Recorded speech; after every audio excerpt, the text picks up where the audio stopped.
Hello friends, मैं उम्मीद करती हूँ कि आप सभी अच्छे होंगे। तो जैसे कि आप सभी जानते हैं कि पिछली वीडियो में हमने अमीर खुसरो के कव्वाली की सप्रसंग व्याख्या को लेकर चर्चा करी थी। उस वीडियो में मैंने आपको सप्रसंग व्याख्या कैसे तैयार करी जाती है ये बताया था।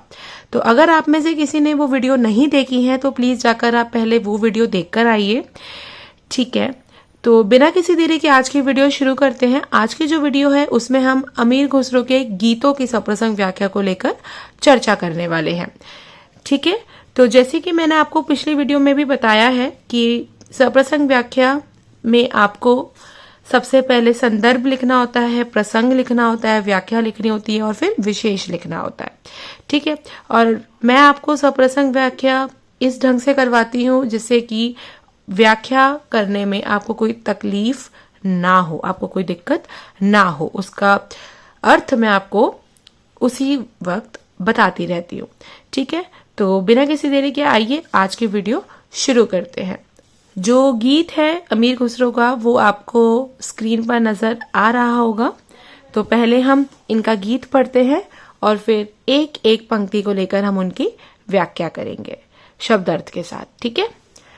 काहे को ब्याई विदेश रे, लखी बाबुल मोरे, हम तो बाबुल तोरे बागों की कोयल, कुकहत घर घर जाऊ, लखी बाबुल मोरे, हम तो बाबुल तोरे खेतों की चिड़िया, चुग्गा चुगत उड़ी जाऊ, लखी बाबुल मोरे, हम तो बाबुल तोरे बेले की कलियां, जो मांगे चली जाऊं, लखी बाबुल मोरे, हम तो बाबुल तोरे खूटे की गैया, जित हाको हंक जाऊं, लखी बाबुल मोरे, लकी बाबुल गुड़िया जो छाड़ी, छोड़ी सहेलन का साथ, लखी बाबुल मोरे।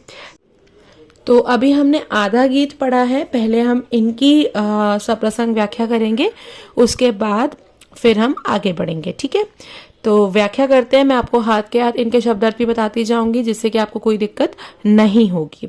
और अगर आपको कोई दिक्कत होती है तो आप मुझसे कमेंट में पूछ सकते हैं, ठीक है। तो आइए इनकी व्याख्या करते हैं। काहे को ब्याई विदेश रे, लखी बाबुल मोरे। काहे का मतलब क्या होता है? क्यों। ब्याई का मतलब क्या होता है? विवाह किया। विदेश का मतलब होता है दूसरे देश या फिर दूसरे के घर में। पहले जो विदेश शब्द का प्रयोग किया जाता था वो दूसरे के घर के लिए भी किया जाता था, ठीक है।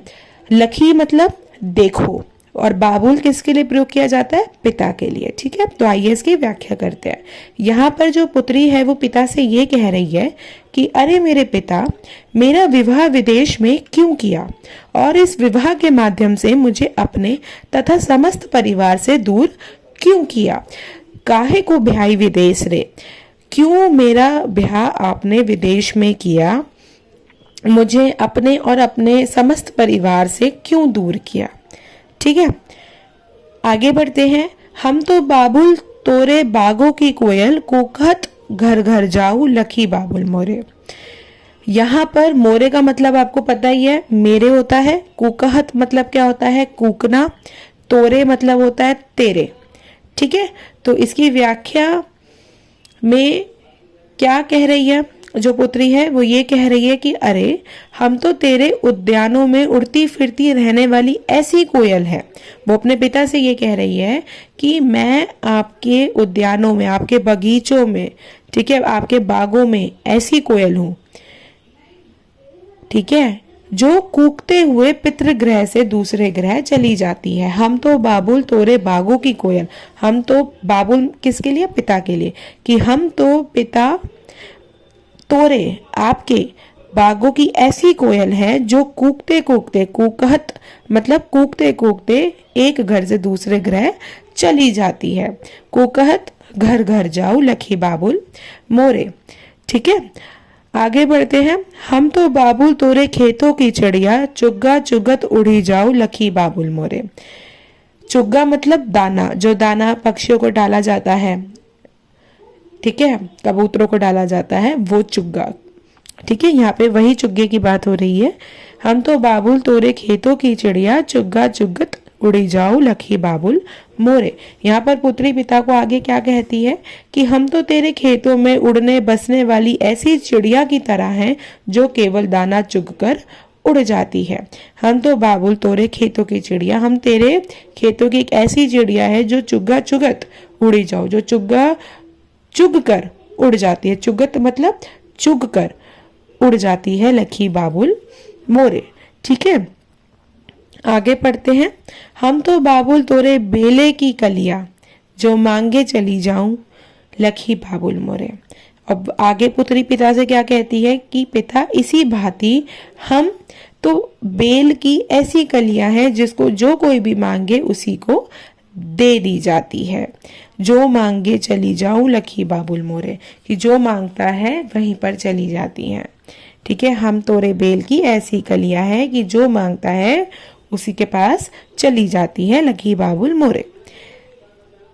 ठीक है, हम तो बाबुल तोरे खूटे की गैया जित हाको हक जाऊं लखी बाबुल मोरे। हम तो खूटे पर बंधी हुई गायें हैं जिसको जिस और हाको उधर ही हक जाती है।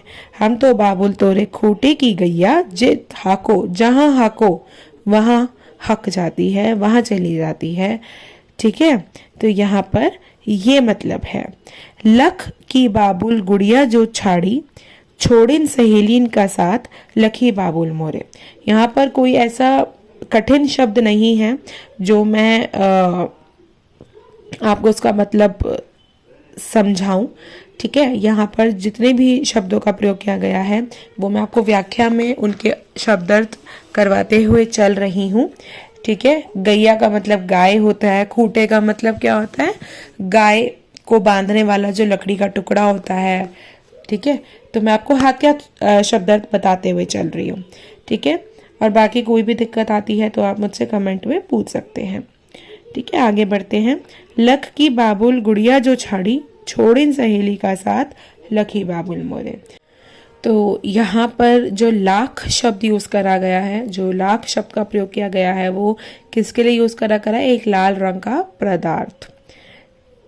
ठीक है, एक लाल रंग का पदार्थ।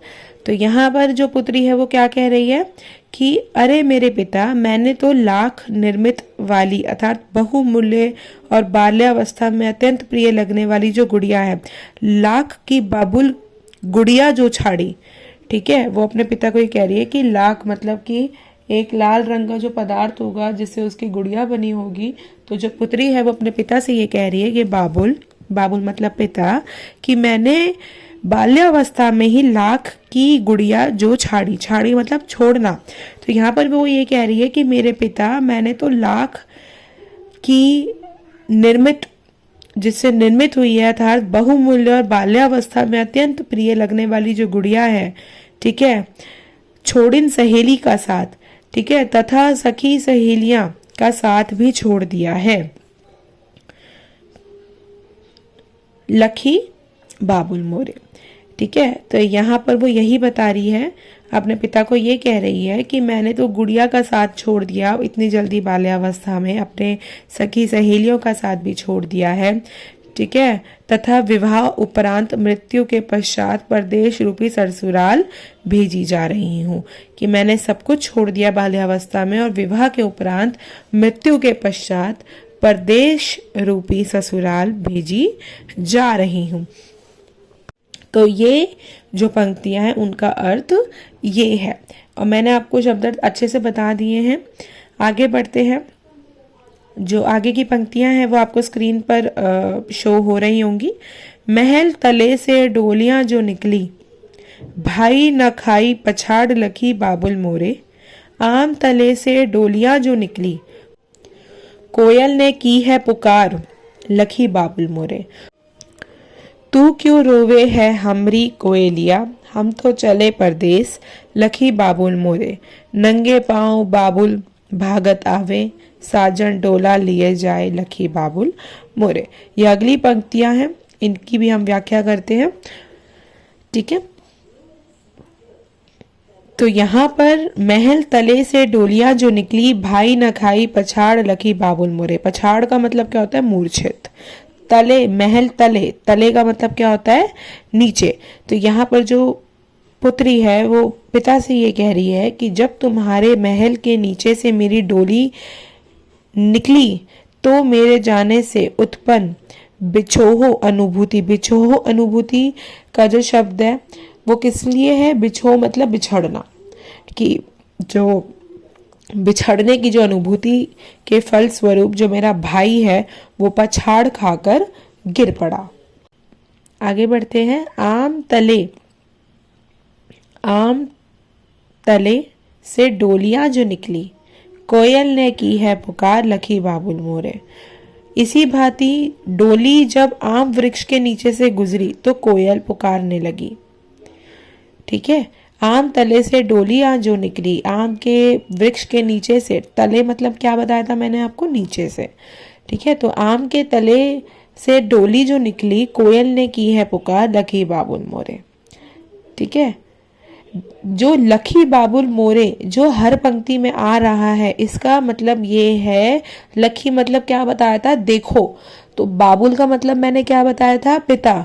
मोरे का मतलब क्या है? मेरे। तो वो हर पंक्ति में ये बोल रही है कि देखो पिता मेरे, देखो पिता मेरे, देखो पिता मेरे। ठीक है, कि पिता आप देखो। ठीक है, वो इन पंक्तियों में बार बार ये बोल रही है, लखी बाबुल मोरे, लखी बाबुल मोरे। ठीक है, इसका मतलब ये है। आप जब व्याख्या करें तो आप ये ऐड ऑन कर सकते हैं, लखी बाबुल मोरे। हर बार नहीं कर सकते, जैसे कि मैं अभी आपको व्याख्या करवा रही तो मैं हर बार लखी बाबुल मोरे का आपको मतलब नहीं बता रही हूँ, लेकिन मैं आपको एक ही बार ये मतलब इसलिए बता रही हूँ जिससे कि आप जब ये पंक्तियाँ समझ रहे हैं तो आप ये अपने आप समझ जाएं कि लखी बाबुल मोरे का मतलब क्या है। ठीक है, जैसे कि यहाँ पर वो ये कह रही है कि आम तले से डोलियां जो निकली, कोयल ने की है पुकार, लखी बाबुल मोरे। तो यहाँ पर वो ये कह रही है कि आम वृक्ष के तले से जब मेरी डोली निकली तो कोयल ने पुकार की है, देखो पिता मेरे, देखो। ठीक है, वो ये कह रही है। ठीक है, आगे बढ़ते हैं। आगे वो क्या कह रही है? तू क्यों रोवे है हमरी कोयलिया, हम तो चले परदेस, लखी बाबुल मोरे। ठीक है, तो यहाँ पर जो पुत्री है वो कोयल से क्या कहती है जब कोयल पुकारती है? तो कि अरी कोयल तू क्यों रोती है। यहाँ पे पुत्री कोयल से ये कह रही है कि अरी कोयल तू क्यों रोती है, परदेश में तो मैं जा रही हूँ, फिर तू क्यों दुखी होती है? तू क्यों रोवे है हमरी कोयलिया, हम तो चले परदेश, लखी बाबुल मोरे। ठीक है, तो यहाँ पर वो कोयल से ये बोल रही है कि मैं परदेश जा रही हूँ तो क्यों दुखी होती है, तू क्यों दुखी हो रही है। नंगे पाँव बाबुल भागत आवे, साजन डोला लिए जाए, लखी बाबुल मोरे। तो यहाँ पर जो पुत्री है वो क्या देखती है कि पिता हड़बड़ी में नंगे पाँव ही भागते हुए आए, किंतु मेरे पति ने डोली नहीं रोकी और आगे ही बढ़ता गया। नंगे पाँव बाबुल भागत आवे, कि नंगे पाँव जो मेरे पिता है वो भागते हुए आ रहे हैं और साजन डोला लिए जाए, और जो साजन है उन्होंने वो डोली नहीं रोकी और वो आगे ही बढ़ता गया। ठीक है, लखी बाबुल मोरे। ठीक है, अमीर खुसरो ने ये सूफी काव्य में शामिल करके लिखा है। तो यहाँ पर उन्होंने पिता और पुत्र के माध्यम से ये बताने की कोशिश करी है, अगर पुत्री को हम जीवात्मा के तौर पे लें और जो पुत्री के जो पिता हैं उनको हम परमात्मा के तौर पे देखें, तो हम क्या देखते हैं? हम ये देखते हैं बच्चों कि यहाँ पर जो जीवात्मा है वो अपने पिता परमेश्वर से ये कह रही है कि तुमने मेरा विवाह संसार में क्यों किया, जिससे आपसे मेरे सारे संबंध दूर हो गए। मैं तो यहाँ आपके पास खेलकर खुश थी, लेकिन आपने संसार में भेजकर जो विरह दिया है वह बहुत भयंकर है। मेरे इस विरह से, पीड़ा से सभी प्राणी भी दुखी है। तो यहाँ पर जो अमीर खुसरो हैं उन्होंने पिता और पुत्र के माध्यम से हमें ये बताने की कोशिश करी है। मैंने आपको बताया था पिछली वीडियो में भी, अगर जिसने भी वो वीडियो पहले देखी होगी, जिसने नहीं देखी होगी उनको मैं यही बताऊंगी, यही सलाह दूंगी कि पहले आप मेरी पिछली वीडियोस जाकर देखें। पिछली वीडियोस में मैंने आपको ये बताया है कि सूफी जो काव्य होता है वो क्या होता है। उसमें ये होता है कि उसमें आत्मा का मिलन परमात्मा से दिखाया गया होता है, ठीक है। तो यहाँ पर पिता और पुत्री के माध्यम से हमें जीवात्मा और परमात्मा के बारे में बताया गया है। इनकी जो व्याख्या है वो आपको अच्छे से समझ आ गई होगी। शब्द अर्थ के साथ मैंने आपको ये पंक्तियां समझाई हैं। और सबसे पहले आपको संदर्भ लिखना होगा, प्रसंग लिखना होगा, व्याख्या लिखनी होगी और फिर आपको विशेष लिखना होगा। संदर्भ में आपको क्या लिखना होगा कि ये जो पंक्तियां हैं वो आदिकालीन कवि अमीर खुसरो, ठीक है, कवि अमीर खुसरो द्वारा रचित है। ये आप संदर्भ में लिखेंगे कि ये पंक्तियां जो हैं वो किस कवि की हैं, ठीक है। तो मैंने आपको पिछले वीडियो में भी बताया है कि संदर्भ में आपको ये लिखना होता है कि जो पंक्तियां आपको दी गई हैं व्याख्या करने के लिए वो पंक्तियां कहाँ से ली गई हैं, ये आपको संदर्भ में बताना होता है, ठीक है।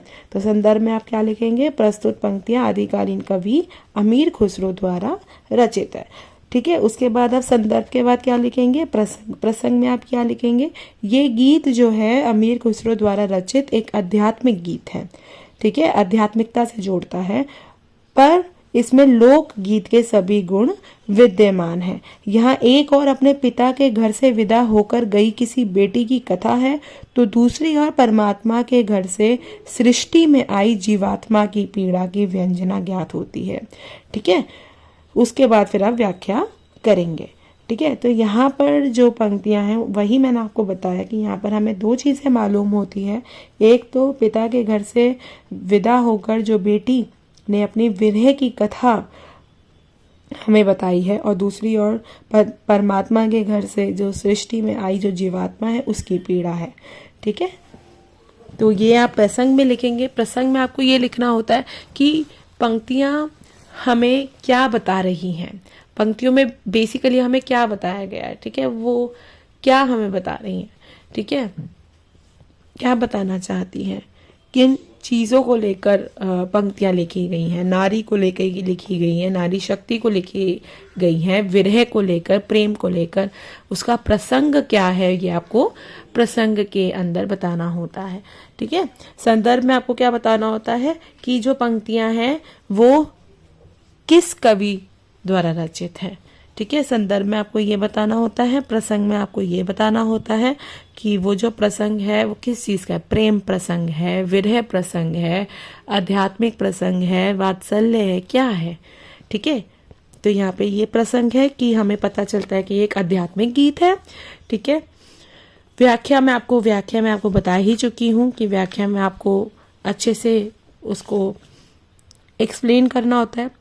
विशेष में आप क्या लिखते हैं, विशेष में आप ये लिखते हैं जैसे कि अलंकार हैं, मुहावरे हैं, ठीक है, लयात्मकता है, कौन सी बोली का प्रयोग किया गया है, ठीक है, कौन सी भाषा का प्रयोग किया गया है, ठीक है, कौन सी शब्दावली है, ये सब आपको बताना होता है विशेष में, ठीक है। और एक गलती अक्सर सब बच्चे करते हैं कि वो ये लिख देते हैं कि भाषा सरल है, सहज है, अलंकारों का प्रयोग किया गया है, मुहावरों का प्रयोग किया गया है। ऐसे नहीं लिखना होता विशेष, आपको विशेष में लिखना होता है। अगर किसी पंक्ति में अलंकार आपको दिख रहा है तो अलंकार क्या प्रयोग किया गया है और वो कौन सा अलंकार है।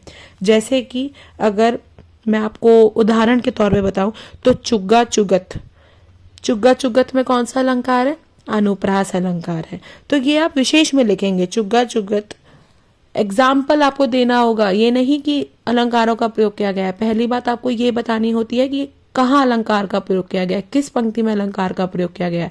चुग्गा चुगत ये आप लिखोगे, ये आप अंडरलाइन करके लिखोगे, चुग्गा चुगत लिखोगे। उसके बाद चुग्गा चुगत में कौन सा अलंकार है, अनुप्रास अलंकार है, ये लिखोगे, ठीक है। ऐसे ही हाको हंक, वो गैया वाली जो पंक्ति थी उसमें हाको हंक लिखा था ना, तो फिर आप लिखोगे दूसरा विशेष हाको हंक अलंकार है। हाको हंक में कौन सा अलंकार है, उसमें भी अनुप्रास अलंकार है, ठीक है। लाख शब्द शिलेश अलंकार है, तो ये सब आपको लिखना होगा, ठीक है। तो पहले तो आपको ये लिखना होता है किस पंक्ति में कहाँ पर अलंकार का प्रयोग किया गया है, कहाँ पर मुहावरों का प्रयोग किया गया है, पहले तो आपको वो लिखना होता है। उदाहरण के तौर पे।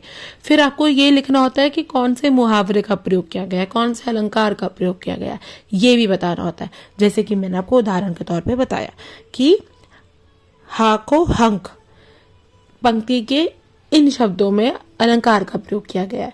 अब कौन सा? अनुप्रास अलंकार।